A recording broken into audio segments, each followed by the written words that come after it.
সুপ্রভাত বন্ধুরা। কারণে অকারণের ব্লকে আমি শিপ্রা বলছি।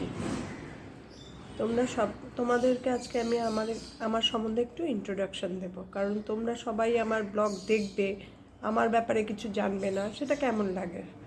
সেই জন্য আমি তোমাদের আজকে সবাইকে আমার একটু ইন্ট্রোডাকশন দেব।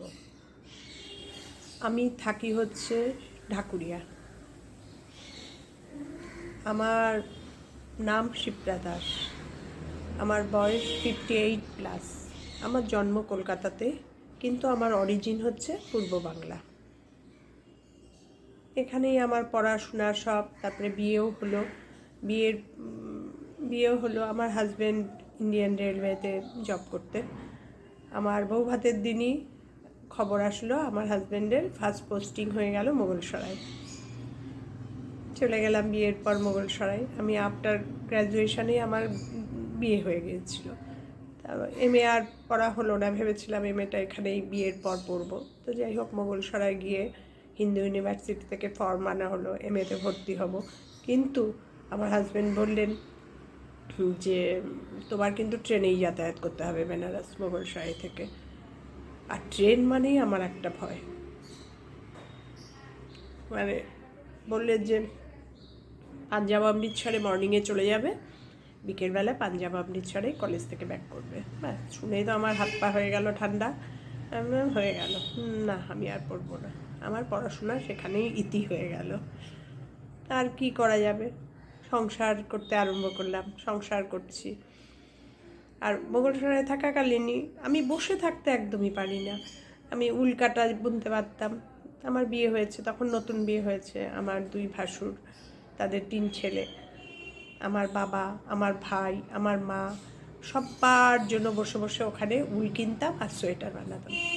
এক ফোঁটাও বসে থাকতে পারতাম না। হাজব্যান্ড অফিস চলে গেলে, কাজ বিশেষ কিছু ছিল না দুজনের আর কি, সারাক্ষণ এই উল বুনতাম। সবাইকে গিফট করেছি, সবাইকে। তা যাই হোক, তারপরে এইভাবে চলতে চলতে আমার বড় মেয়ে হলো। বড় মেয়ের 7.5 বছর পর আমার ছোটো মেয়ে হলো। আমার 2 মেয়ে। বড় মেয়ে স্কুলে ভর্তি হলো। 2 মেয়েই আমার সাউথ পয়েন্টের পাস আউট। ওদের পড়াশোনা নিয়ে তখন আমি খুব ব্যস্ত ছিলাম, খুব। 2 মেয়েকে পড়ানো সাউথ পয়েন্ট স্কুলে, বুঝতেই তো পারছো, রীতিমতো মানে স্টাডির সঙ্গে জড়িত। বড় মেয়ে 2007-এ আর ছোটো মেয়ে 2015-তে পাস আউট। তারপরে তখন ওদের তা যাই হোক হলো। তারপরে তো বড় মেয়ের বিয়ে দিয়ে দিলাম। বড় মেয়ের পড়াশোনার স্টাডি কমপ্লিট, ইঞ্জিনিয়ারিং পাশ করলো, ওর বিয়ে হয়ে গেল। ও একটা মাল্টি ন্যাশনাল কোম্পানিতে জব করছে। ছোটো মেয়েও MBBS কমপ্লিট করলো। করার পর ও এখন আদা নুন খেয়ে লেগেছে হচ্ছে MDর জন্য। পিজিতে চান্স পাবে, পিজি কমপ্লিট করবে। এখন তো আমার হাজব্যান্ডেরও রিটায়ার হয়ে গেছে। তা এখন মানে সময় আর আমার কাটে না। আমি কি করি। আর এখন কি বলো তো, পড়াশোনাও বেশি করতে ইচ্ছা করে না।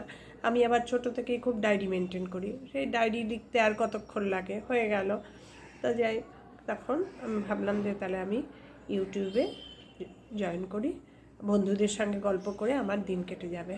আমার জীবনের কথাও শুনবো, তাদের গল্পও শুনবো, তাদের কথোপকথন শুনবো, তাদের কমেন্ট শুনবো, সব কিছুই শুনবো।